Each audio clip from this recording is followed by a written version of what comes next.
லாகப்பில் மரணமடைந்த அஜித்குமாரின் வழக்கு தற்போது மீண்டும் மதுரை உயர்நீதிமன்ற கிளையில் மீண்டும் விசாரணைக்காக வந்திருக்கிறது. இதில் நீதிபதிகள் பல்வேறு அடுக்கடுக்கான கேள்விகளை தொடர்ச்சியாக எழுப்பி வருகிறார்கள். அரசின் நடவடிக்கை போதுமானதாக இல்லை என நீதிபதிகள் தெரிவித்திருக்கிறார்கள். அரசு நிச்சயம் வருங்காலங்களில் காவல்துறையைச் சேர்ந்த எந்த நபரும் இதுபோல நடந்து கொள்ளக்கூடாது என நீதிபதிகள் தெரிவித்திருக்கிறார்கள். கல்வியறிவு அதிகம் உள்ள தமிழகம் போன்ற மாநிலங்களில் இது போன்ற நிகழ்வு ஆபத்தானது என்றும் நீதிபதிகள் தெரிவித்திருக்கிறார்கள்.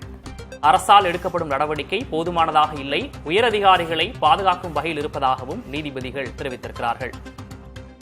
5 நபர்கள் மட்டுமே வழக்கில் சேர்க்கப்பட்டுள்ளதாக மனுதாரர் தரப்பில் தெரிவிக்கப்பட்டிருந்தது. அரசு நிச்சயம் அடுத்த கட்ட உரிய நடவடிக்கைகளை உயரதிகாரிகள் மீது எடுக்கும் என அரசு தரப்பிலிருந்தும் வாதம் முன்வைக்கப்பட்டிருக்கிறது. நீதிபதிகள் பல்வேறு கேள்விகளை எழுப்பி வரக்கூடிய நிலையில் அரசு தரப்பிலிருந்தும் அதற்கு விளக்கம் கொடுக்கப்பட்டு வருகிறது. கல்வி அறிவு அதிகம் உள்ள தமிழகம் போன்ற மாநிலங்களில் இது போன்ற ஒரு சம்பவம் நடந்திருக்கக்கூடாது என நீதிபதிகள் தெரிவித்திருக்கிறார்கள். இது துரதிருஷ்டவசமான நிகழ்வு என்று அரசு தரப்பில் தெரிவிக்கப்பட்டிருக்கிறது. ஆனால் அரசின் நடவடிக்கை போதுமானதாக இல்லை என நீதிபதிகள் தெரிவித்திருக்கிறார்கள்.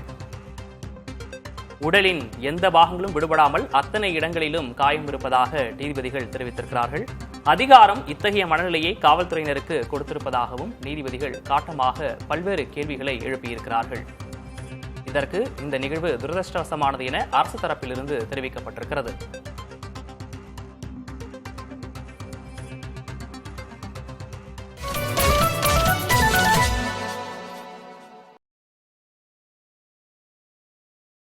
சாத்தான்குளம் வழக்கை யாராலும் மறக்க முடியாது என்று சிவகங்கை காவல் நிலைய மரண வழக்கு தொடர்பாக நீதிபதிகள் கருத்து கூறியிருக்கிறார்கள். 5 நபர்கள் மட்டுமே வழக்கில் சேர்க்கப்பட்டுள்ளதாக மனுதாரர் தரப்பில் தெரிவிக்கப்பட்டுள்ளது என்றும் நீதிபதிகள் இதில் கூறியிருக்கிறார்கள். அரசு நிச்சயம் அடுத்த கட்ட உரிய நடவடிக்கைகளை உயரதிகாரிகள் மீது எடுக்கும் என்றும் அரசு தரப்பிலிருந்து கூறப்பட்டிருக்கிறது. வரும் காலங்களில் காவல்துறையைச் சேர்ந்த எந்த நபரும் இதுபோல நடந்து கொள்ளக்கூடாது என்று நீதிபதிகள் காட்டமாக தெரிவித்திருக்கிறார்கள். தங்கள் ஆதங்கத்தையும் பதிவு செய்திருக்கிறார்கள். கல்வியறிவு அதிகமுள்ள தமிழகம் போன்ற மாநிலத்தில் இதுபோன்ற சம்பவங்கள் நடப்பது வேதனைக்குரியது என்று நீதிபதிகள் தெரிவித்திருக்கிறார்கள்.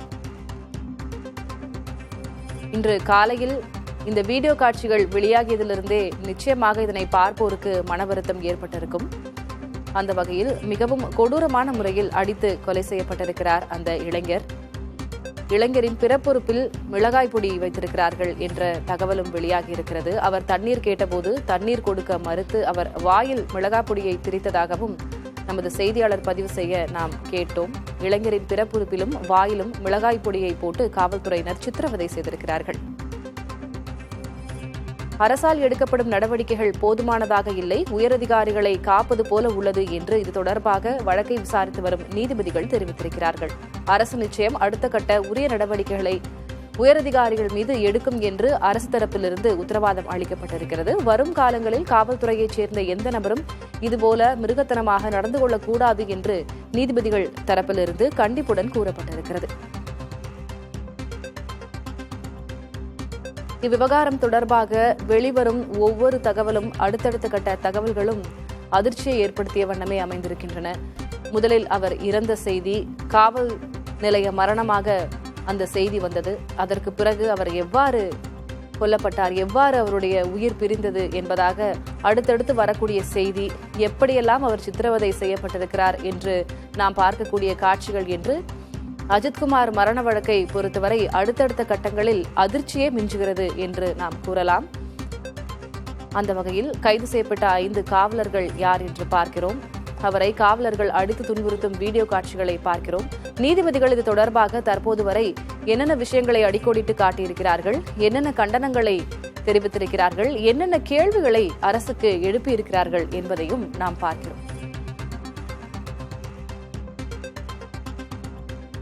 சாத்தான்குளம் ஜெயராஜ் பினிக்ஸ் சம்பவத்தை யாராலும் மறக்க முடியாது என்று நீதிபதிகள் அந்த சம்பவத்தையும் அடிக்கோடிட்டு காண்பித்திருக்கிறார்கள். இதனை அரசியலாக்க பார்க்கிறார்கள் என்று அரசு தரப்பிலிருந்து வாதங்கள் முன்வைக்கப்பட்டிருக்கின்றன. நீங்கள் எதிர்த்தரப்பாக இருந்தாலும் இதைத்தான் செய்வீர்கள் என்று அரசு தரப்பிற்கு நீதிபதிகள் பதிலளித்திருக்கிறார்கள்.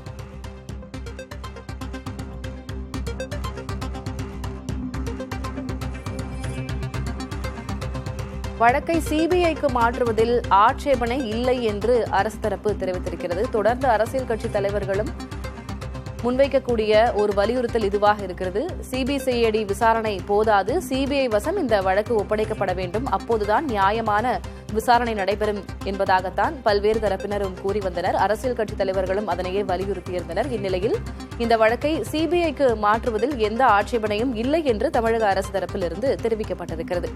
குறிப்பாக அரசு தரப்பில் வைக்கப்பட்ட வாதம் இதனை அரசியலாக்க பார்க்கிறார்கள் என்று நீதிபதிகள் முன்பாக அரசு தரப்பு வழக்கறிஞர் கூறியிருக்கிறார்.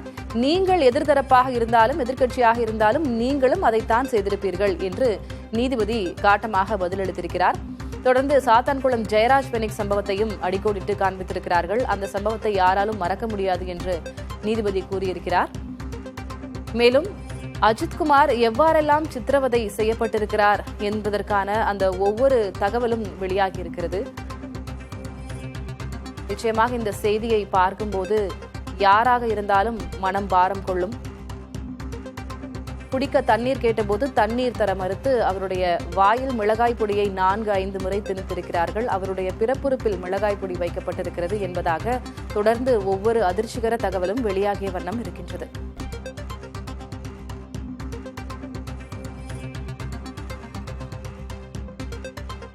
மேலும் சில சாட்சிகள் அழிக்கப்பட்டுள்ளன என்று நீதிபதிகள் தெரிவித்திருக்கிறார்கள். அது குறித்தான தகவல்களும் நமக்கு தெரிய வரும். சில சாட்சிகள் அழிக்கப்பட்டிருப்பதாக நீதிபதிகள் இந்த வழக்கு விசாரணையில் கூறியிருக்கிறார்கள். குறிப்பாக இந்த வழக்கினை சிபிஐக்கு மாற்ற வேண்டும் என்ற பல்வேறு தரப்பினரின் கோரிக்கை குறித்து கேட்டபோது வழக்கை சிபிஐக்கு மாற்றுவதில் எங்களுக்கு எந்த ஆட்சேபனையும் இல்லை என்று அரசு தரப்பிலிருந்து தெரிவிக்கப்பட்டிருக்கிறது.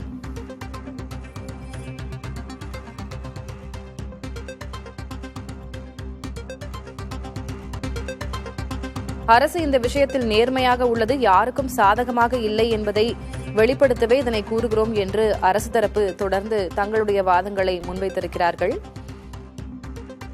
வழக்கை சிபிஐக்கு மாற்றுவதில் எந்த ஆட்சேபனையும் இல்லை என்று அரசு தரப்பு தெரிவித்திருக்கிறது. அதனை எழுத்துப்பூர்வமாக தாக்கல் செய்யுங்கள் என்று நீதிபதிகள் கூறியிருக்கிறார்கள். சில சாட்சிகள் அழிக்கப்பட்டுள்ளன, விசாரணை அலுவலர் அனைத்து சாட்சியங்களையும் முறையாக சேகரித்ததாக தெரியவில்லை என்று நீதிபதிகள் தரப்பிலிருந்து ஐயம் எழுப்பப்பட்டிருக்கிறது.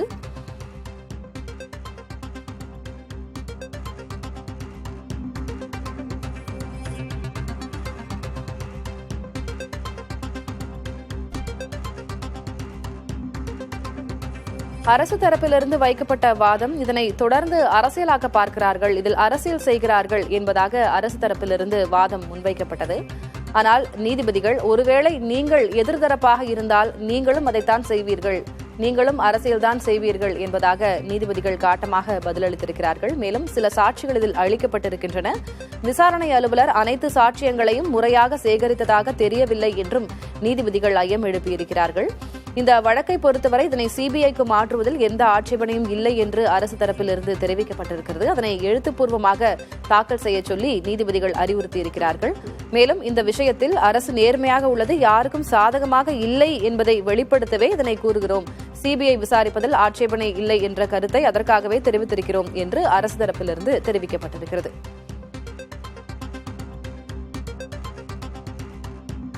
இளைஞர் அஜித்குமார் எவ்வாறெல்லாம் சித்திரவதை செய்யப்பட்டிருக்கிறார் என்ற தகவல்கள் ஒன்றன் பின் ஒன்றாக வெளிவந்த வண்ணம் இருக்கின்றன. வெளிவரக்கூடிய ஒவ்வொரு தகவல்களும் நம்மை அதிர்ச்சிக்குதான் இட்டுச் செல்கிறது. காவலர்கள் 5 அவரை எப்படியெல்லாம் தாக்கினார்கள் என்பது இந்த வீடியோவிலேயே கண்கூடாக தெரிகிறது. அந்த வகையில் அவர் தண்ணீர் கேட்டு கொடுக்கவில்லை, வேண்டாம் வேண்டாம் என்று கதறிய போதும் விடவில்லை. தொடர்ந்து பிவிசி பைப்புகளாலும் மூங்கில் கம்புகளாலும் அவரை அடித்த வண்ணம் இருந்திருக்கிறார்கள். அவர் வாயில் 4-5 முறை மிளகாய் பொடியை வைத்ததும் அவரது பிறப்புறுப்பில் மிளகாய் பொடியை வைத்ததும் தகவல்கள் தெரிய வந்திருக்கின்றன.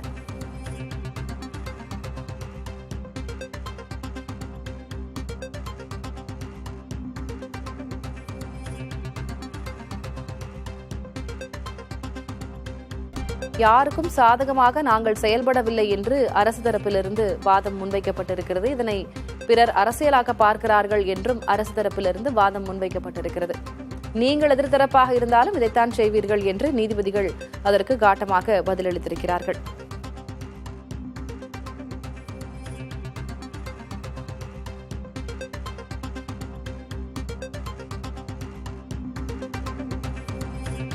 விசாரணை என்று அழைத்து வந்த இளைஞரை மனிதாபிமானமின்றி 5 காவலர்கள் இணைந்து தாக்கியிருக்கிறார்கள். அந்த வீடியோ பதிவு வெளியாகி இன்றைக்கு அதிர்ச்சியை ஏற்படுத்தியிருந்தது.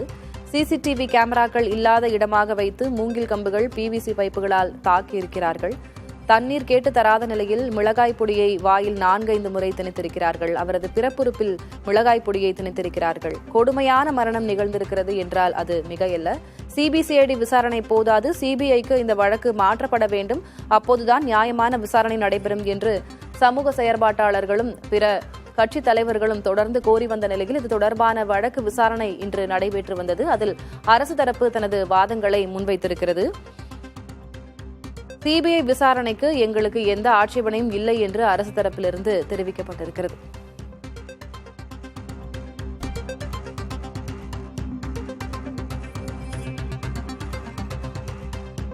கிட்டத்தட்ட இதே போன்ற ஒரு கொடுமையான மரணம்தான் சாத்தான்குளம் ஜெயராஜ் பெனிக்ஸ் அவர்களுடைய வழக்காக இருந்தது. அதை நிச்சயமாக யாரும் மறந்துவிட முடியாது. அதைத்தான் நீதிபதிகளும் அடிக்கோடிட்டு காண்பித்திருக்கிறார்கள்.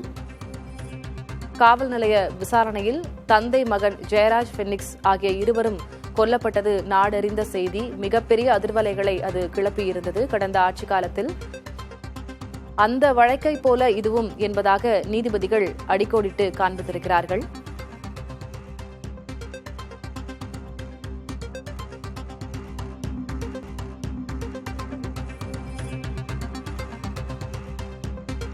இன்று காலையிலிருந்தே இந்த வழக்கு விசாரணையின் போது நீதிபதிகள் பல்வேறு கேள்விகளை எழுப்பியிருந்தார்கள். தங்களது விமர்சனங்களையும் ஆதங்கத்தையும் வெளிப்படுத்தியிருந்தார்கள். வரும் காலங்களில் காவல்துறையைச் சேர்ந்த எந்த நபரும் இதுபோல நடந்து கொள்ளக்கூடாது என்று நீதிபதிகள் அறிவுறுத்தியிருக்கிறார்கள். கல்வி அறிவு அதிகம் இருக்கக்கூடிய தமிழகம் போன்ற மாநிலத்தில் இதுபோன்ற ஒரு நிகழ்வு என்பது ஆபத்தானது என்று நீதிபதிகள் எச்சரித்திருக்கிறார்கள். மடப்புரம் ஆதிதிராவிட விடுதியின் பின்புறம் தனியார் தோப்பு ஆகிய இடங்களில் வைத்து அஜித் துன்புறுத்தப்பட்டிருக்கிறார். அந்த காட்சிகளைத்தான் நாம் பார்க்கிறோம். இவற்றையெல்லாம் நீதிபதி கூறியபோது அரசு தரப்பிலிருந்து இதனை அரசியலாக்க பார்க்கிறார்கள் என்பதாக அரசு தரப்பு வழக்கறிஞர் வாதத்தை முன்வைத்திருக்கிறார். ஒருவேளை நீங்கள் எதிர்தரப்பாக இருந்தாலும் இதைத்தான் செய்வீர்கள் என்று நீதிபதி அவருக்கு பதிலளித்திருக்கிறார். சாத்தான்குளம் ஜெயராஜ் பெனிக்ஸ் சம்பவத்தை நாம் யாரும் மறந்துவிட முடியாது என்றும் நீதிபதி அடிக்கோடிட்டு காண்பித்திருக்கிறார்.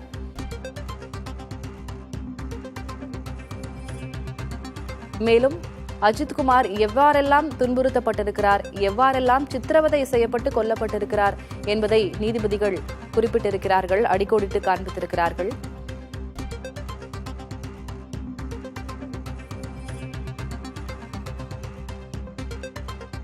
அவரை காவல்துறையினர் அடிக்கக்கூடிய இந்த ஒரு வீடியோ மிகப்பெரிய ஒரு வலுவான ஆதாரமாக விளங்குகிறது. காவலர்கள் இருவர் அஜித்குமாரை துடிக்க துடிக்க மூங்கில் கம்புகளால் அடிக்கும் அந்த காட்சி வலுவான ஆதாரமாக விளங்கியிருக்கிறது. இன்றைக்கு காலை இந்த ஆதாரம் நீதிமன்றத்திலும் சமர்ப்பிக்கப்பட்டது குறிப்பிடத்தக்கது. கொலைகாரர்கள் கூட இப்படி தாக்க மாட்டார்கள் என்று நீதிபதி காட்டமாக விமர்சனம் செய்திருக்கிறார். காவலர்களின் செயல்பாட்டை கொலைகாரர் கூட இப்படி தாக்க மாட்டார்கள் என்று நீதிபதிகள் வேதனையோடு தெரிவித்திருக்கிறார்கள். மிளகாய் பொடி அஜித்தின் பிறப்புறுப்பிலும் வாயிலும் போடப்பட்டுள்ளது என்று நீதிபதி குறிப்பிட்டிருக்கிறார்.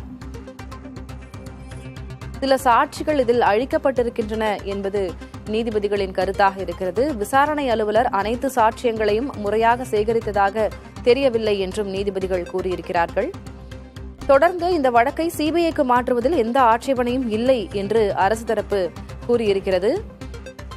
அரசு இந்த விஷயத்தில் நேர்மையாக உள்ளது, யாருக்கும் சாதகமாக இல்லை என்பதை வெளிப்படுத்தவே இதனை கூறுகிறோம். சிபிஐ விசாரணைக்கு மாற்றுவதில் ஆட்சேபனை இல்லை என்று கூறுகிறோம் என்றும் அரசு தரப்பு தெரிவித்திருக்கிறார்கள். அதனை எழுத்துப்பூர்வமாக தாக்கல் செய்ய கூறி நீதிபதிகள் அறிவுறுத்தியிருக்கிறார்கள். முதற்கட்ட உடற்கூறாய்வு அறிக்கை வழங்கப்பட்டுள்ளது. அதில் தெரியவந்த தகவல்கள் என்னென்ன என்பதைத்தான் நீதிபதிகள் கூறியிருக்கிறார்கள். அஜித்தின் உடல் முழுக்க கடுமையாக தாக்கப்பட்டு அவர் உயிரிழந்திருக்கிறார் என்பது கண்கூடாக தெரிய வருகிறது. கொலை செய்பவர் கூட இதுபோல கொடூரமாக தாக்க மாட்டார் என இந்த நீதிமன்றம் கருதுகிறது என்று வேதனையோடு நீதிபதிகள் கருத்து கூறியிருக்கிறார்கள்.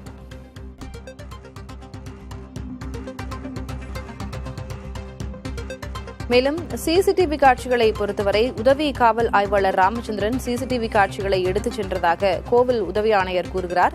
அரசு தரப்பில் அவை பாதுகாப்பாக மாவட்ட குற்றப்பிரிவின் தொழில்நுட்ப பிரிவில் ஒப்படைக்கப்பட்டுள்ளது என்று தெரிவிக்கப்பட்டிருக்கிறது. அதன் நகலை எந்தவித மாறுதல்களுக்கும் உட்படுத்தாமல், எந்த மாறுதல்களும் செய்யாமல் அப்படியே மாவட்ட மாஜிஸ்ட்ரேட்டிடம் வழங்கி அது பாதுகாக்கப்படுவதை உறுதி செய்ய வேண்டும் என்றும் நீதிமன்றம் வலியுறுத்தியிருக்கிறது.